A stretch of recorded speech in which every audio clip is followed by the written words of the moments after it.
preventing immigration at the Mexican border. And in sports, an Ohio men's basketball player is one step closer to his NBA dream. Newswatch starts right now.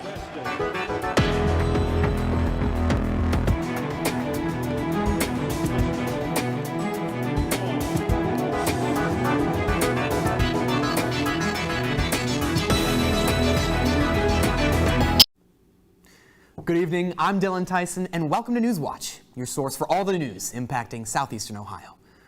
Right now in the United States, businesses can require that employees show proof of vaccination for COVID-19 and otherwise. But it may not stay that way for long. Lexi Lepoff reports that a new Ohio House bill aims to prevent those requirements.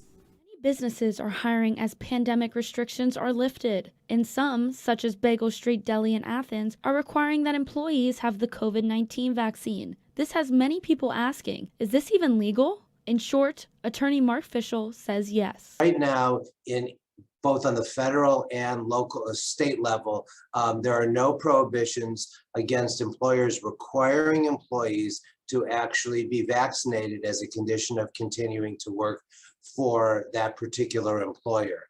But there are also a few exceptions that attorney Federico Barrera explained. If they'd like, they can require employees to be vaccinated, so long as they provide those employees with reasonable accommodations for any disability that they may have, or if they hold a sincerely held religious belief that prevents them from being vaccinated. Bagel Street Deli co-owner Megan Myers said requiring COVID-19 vaccinations is in the best interest of her customers and the overall health of the Athens County community. However, a bill moving through the state legislature would prevent employers from making this decision. Barrera broke down what the bill would mean for business owners. It prohibits an employer from asking questions about vaccination status, from tracking vaccination status, and from requiring employees to be vaccinated. So it would prohibit employers from treating those employees differently because they've chosen not to be vaccinated. The bill has sparked large debate with hundreds of Ohioans testifying for and against it. Dr. Joe Gustato, who serves as the System Medical Director of Infectious Disease for Ohio Health, is strongly opposed to the bill. He notes that it would not only prohibit employers from requiring COVID-19 vaccines, but any vaccine. If this comes to fruition, we will see a resurgence of things like polio, measles, whooping cough, and that would be catastrophic for all Ohioans, especially those with weakened immune systems. Gustato says he feels that people do not realize the seriousness of this because we have not seen these diseases in many years. To not have vaccines would take us back to some extent to the 1850s with many types of diseases and infections that we don't see anymore. On the opposite side of the argument are those who feel it is unethical to not give people the choice to get a vaccine. Physician nutrition specialist Dr. Daniel Weiss supports the bill because he says he feels that the current method of encouraging COVID-19 vaccination is coercive. The unethical part is to just say, you have to do this, we're going to pay your lot, or if you don't do this, you can't travel, you can't have a job. You know, that's coercive. In addition to the coercion, Weiss says he believes it's important for people to know all of the facts in order to make an informed decision on the vaccines themselves. People have to know the pros and cons, risks and benefits with full disclosure. The bill is scheduled for its fifth hearing in the House Health Committee tomorrow at 10 a.m. with the possibility of amendments. In Athens, I'm Lexi Lepoff for Newswatch. The office of Governor Mike DeWine says that DeWine opposes the bill.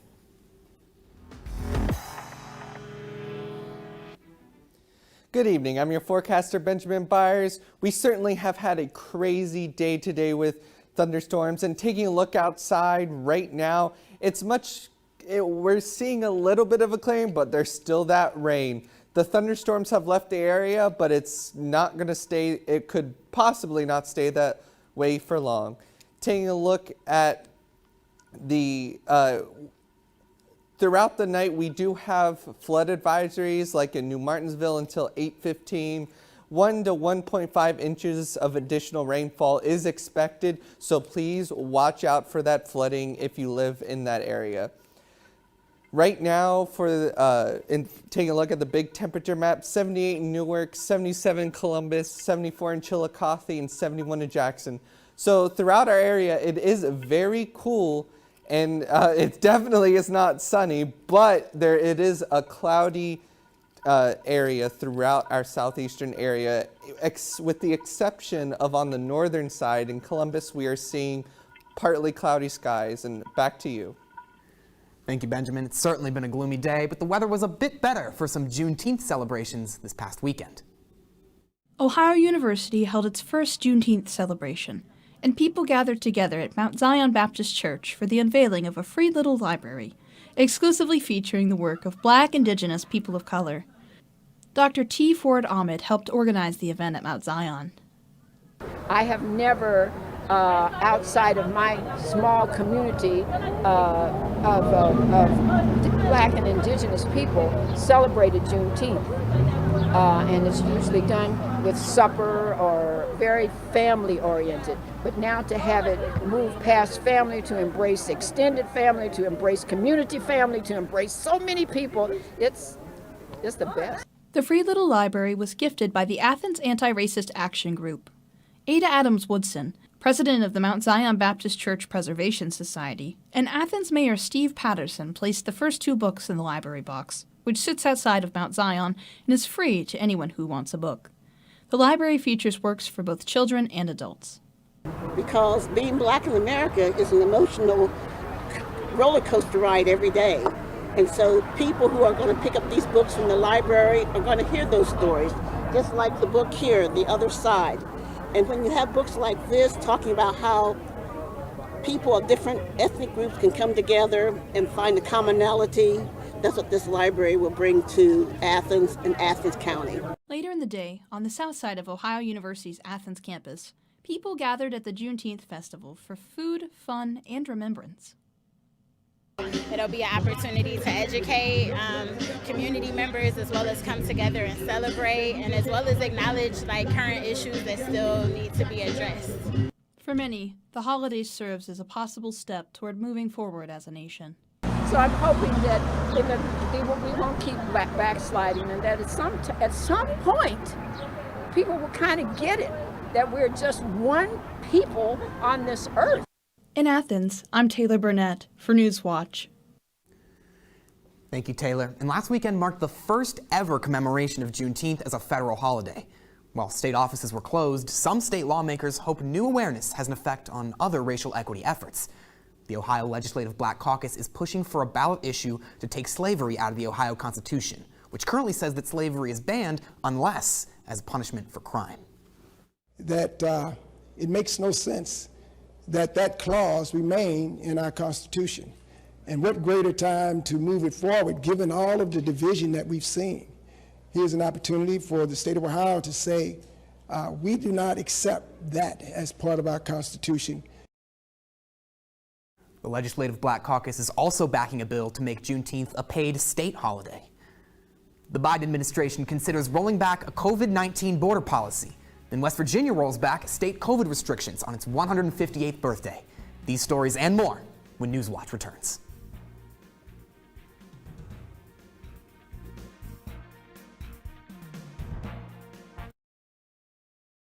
Cuba, an island from another time. While much of the wildlands and seas of the Caribbean are dying, Cuba's extraordinary history has made it a true wildlife wonderland. But Cuba now stands at a crossroads.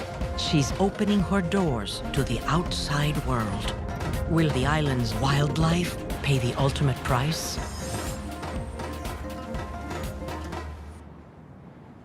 I didn't think mental illness was something that happened to normal people.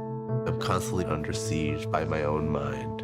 There are a lot of experimental therapies that now strike us as quite bizarre. The field of psychiatry has made tremendous scientific advancements. There's a thing called a mind. It can be ill. How much of it is social, how much is psychological, how much of it relates to trauma? There's still a lot that's not known.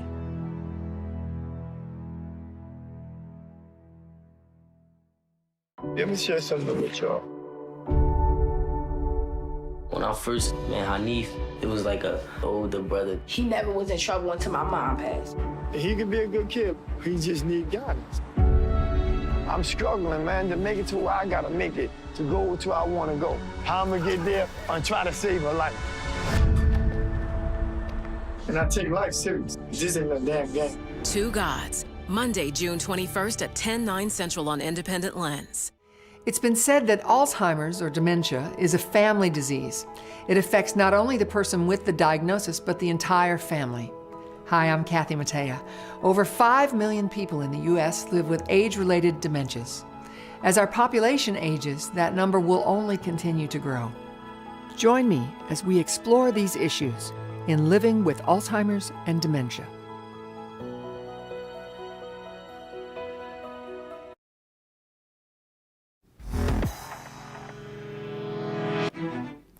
Welcome back to Newswatch.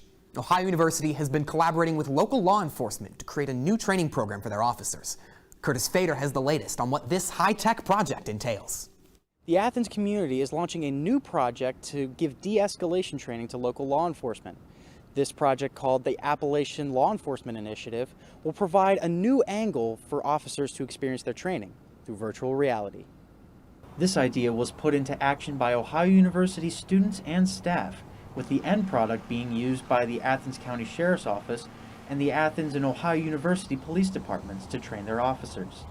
Students of multiple schools within the university gathered to shoot scenes of different scenarios in places such as the local courthouse and the Athens graffiti wall. With this new initiative in progress, there's one question that still remains. How does it work? So I talked to the director of this project about what it took to put it all together. The camera shoots in every direction.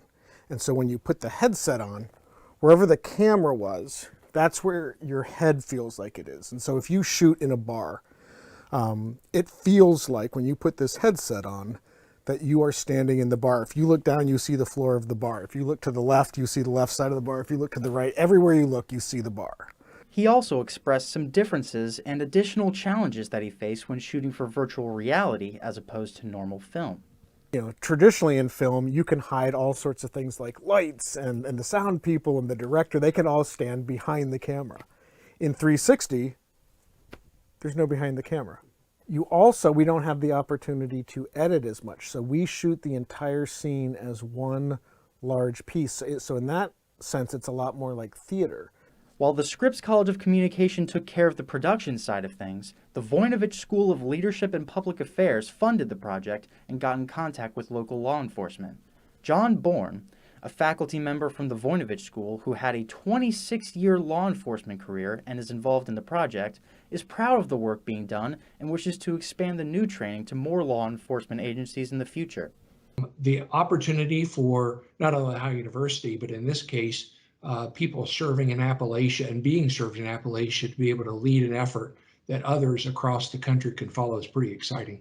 The project is currently in post-production, and while the training for the 3 agencies will be virtual, the Athens community hopes their vision of a better trained local law enforcement protecting them will become a reality. For WOUB Newswatch in Athens, I'm Curtis Fader. Production of the training program will be complete and ready for use by law enforcement in August. West Virginia Governor Jim Justice officially declared an end to the state's indoor mask requirement. Justice made the declaration yesterday, shortly before he announced the $1 million winner of a drawing for residents who received the COVID vaccine.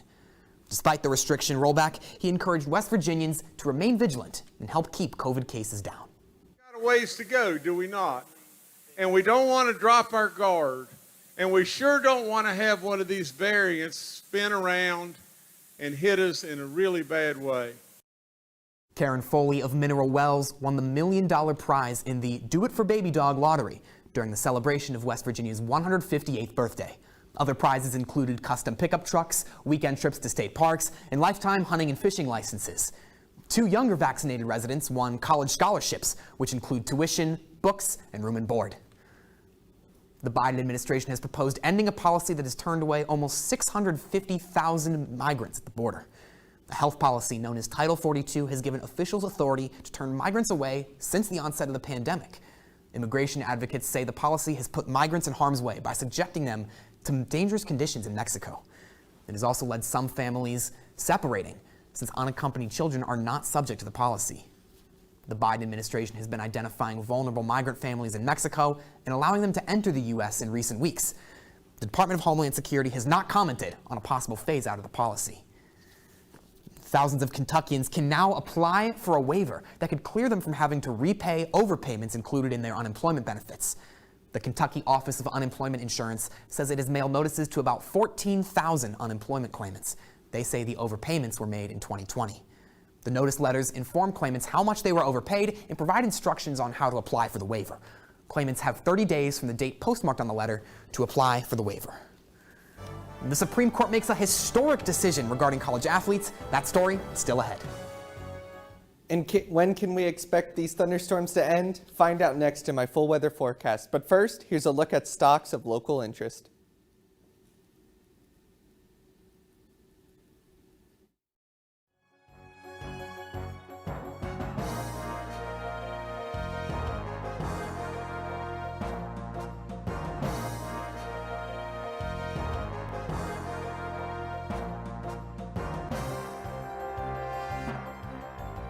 Let me share something with y'all. When I first met Hanif, it was like a older brother. He never was in trouble until my mom passed. He could be a good kid. He just need guidance. I'm struggling, man, to make it to where I gotta make it, to go to where I wanna go. How I'm gonna get there and try to save a life. And I take life serious. This ain't no damn game. Two Gods, Monday, June 21st at 10/9 Central on Independent Lens. This month in Passport on the PBS Video app, your on-demand library for the best of PBS. 4 Hollywood stars are exploring their family's extraordinary World War II stories. I truly believe that if we make the right decisions, together we can create a better future. It's almost impossible to conceive of American life without The Wizard of Oz. These and other shows are available with Passport on the PBS Video app. Download it today. I didn't think mental illness was something that happened to normal people. I'm constantly under siege by my own mind. There are a lot of experimental therapies that now strike us as quite bizarre. The field of psychiatry has made tremendous scientific advancements. There's a thing called a mind. It can be ill. How much of it is social, how much is psychological, how much of it relates to trauma. There's still a lot that's not known.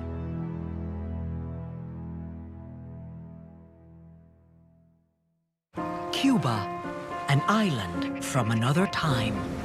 While much of the wildlands and seas of the Caribbean are dying, Cuba's extraordinary history has made it a true wildlife wonderland. But Cuba now stands at a crossroads. She's opening her doors to the outside world. Will the island's wildlife pay the ultimate price?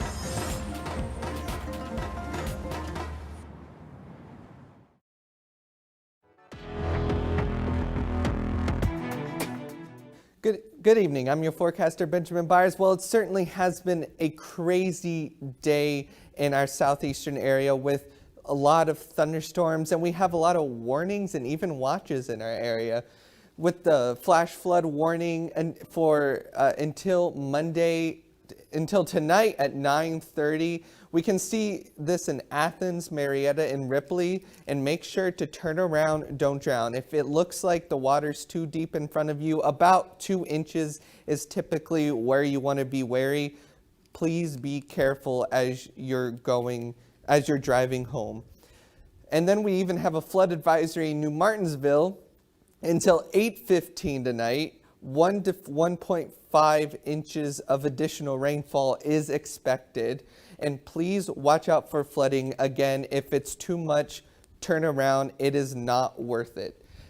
Right now in Athens, 72 degrees. We can keep seeing those isolated thunderstorms, not as bad as we've seen earlier today, but there's still that possibility with low chance of precipitation, but those winds a little on the higher side, which could possibly carry debris. So just watch out in case any debris is flying around, especially from earlier today.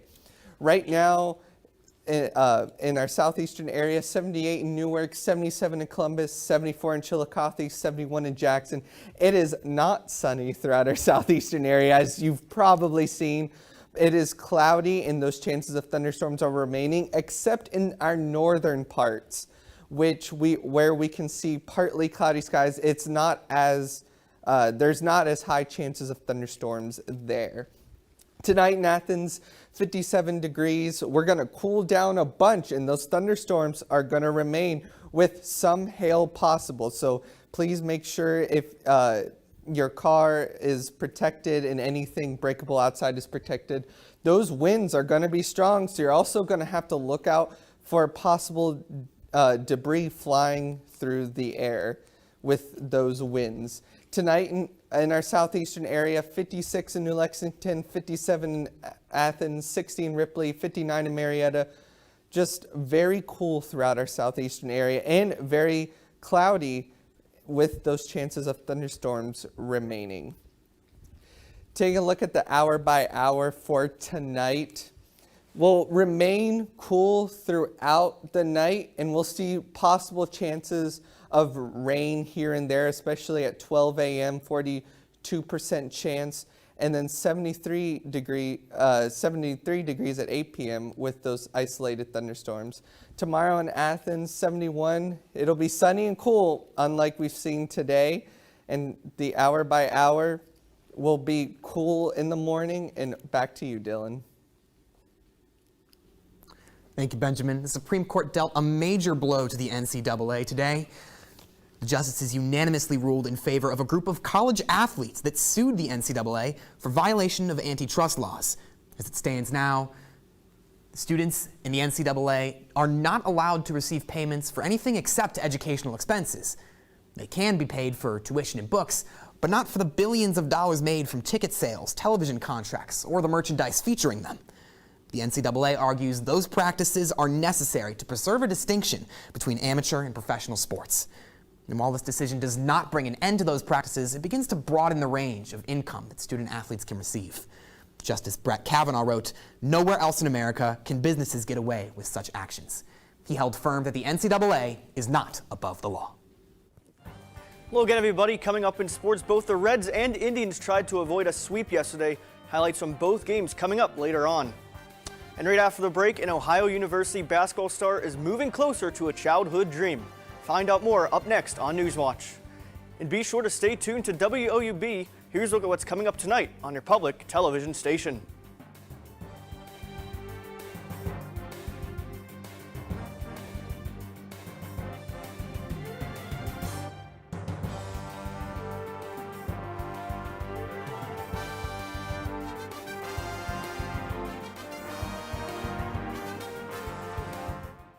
It's been said that Alzheimer's, or dementia, is a family disease. It affects not only the person with the diagnosis, but the entire family. Hi, I'm Kathy Matea. Over 5 million people in the U.S. live with age-related dementias. As our population ages, that number will only continue to grow. Join me as we explore these issues in Living with Alzheimer's and Dementia.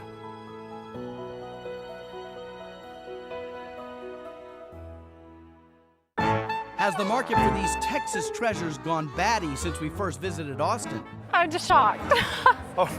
I'm stunned. I'm stunned. Yikes. Nice to Heavens. know. Yes, I had no idea. That's unbelievable. Yeah. I'm gonna faint. Find out what values went up, down, or stayed the same next time on Antiques Roadshow.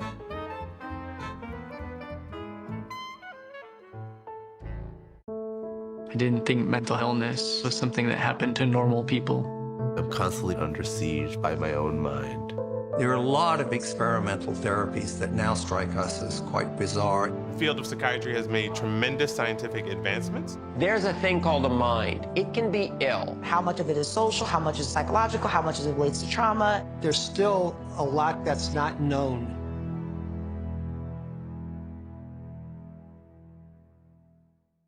Let me share something with y'all. When I first met Hanif, it was like an older brother. He never was in trouble until my mom passed. He could be a good kid. He just need guidance. I'm struggling, man, to make it to where I gotta make it, to go to where I wanna go. How I'm gonna get there? I'm trying to save a life. And I take life serious. This ain't no damn game. Two Gods, Monday, June 21st at 10/9 Central on Independent Lens.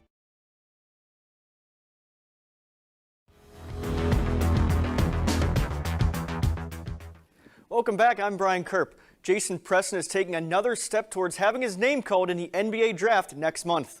Preston and 68 other prospects participated in the first day of the draft combine today in Chicago. The combine lasts until Sunday. Preston is the only player out of the MAC participating.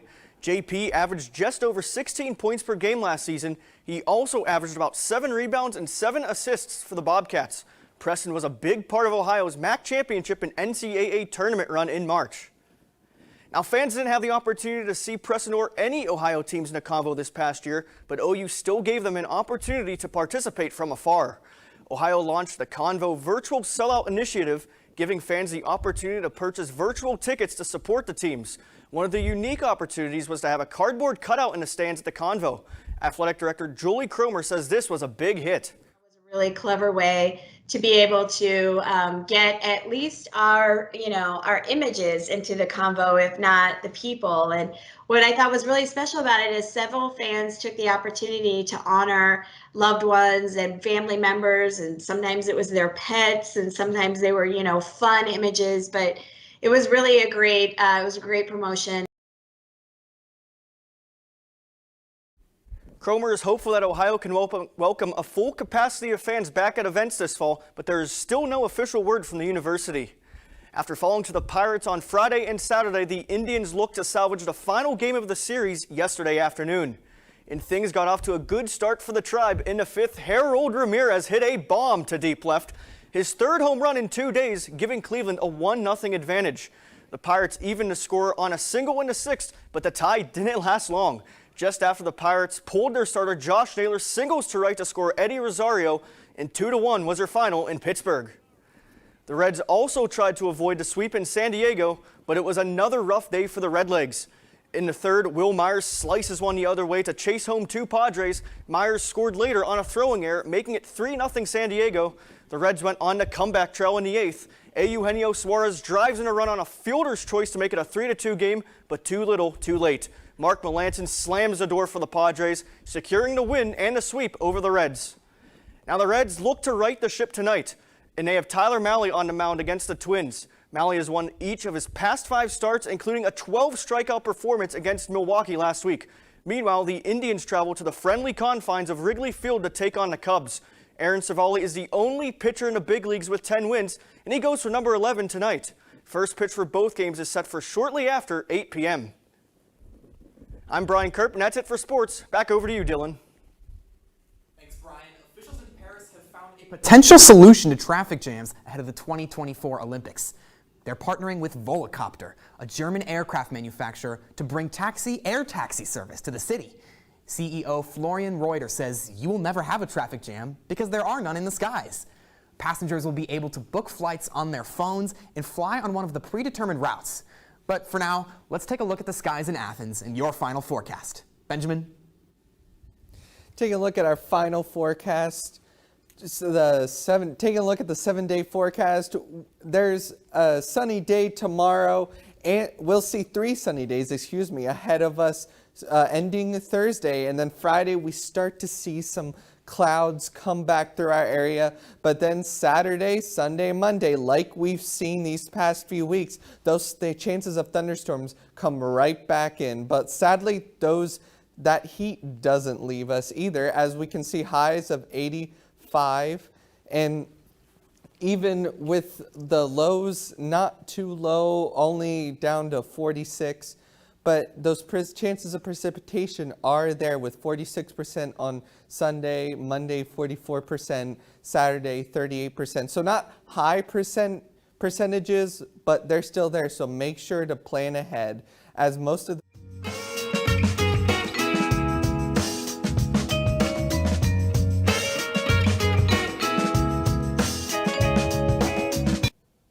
Support comes from Snyder, Fuller, and Stroh in Athens,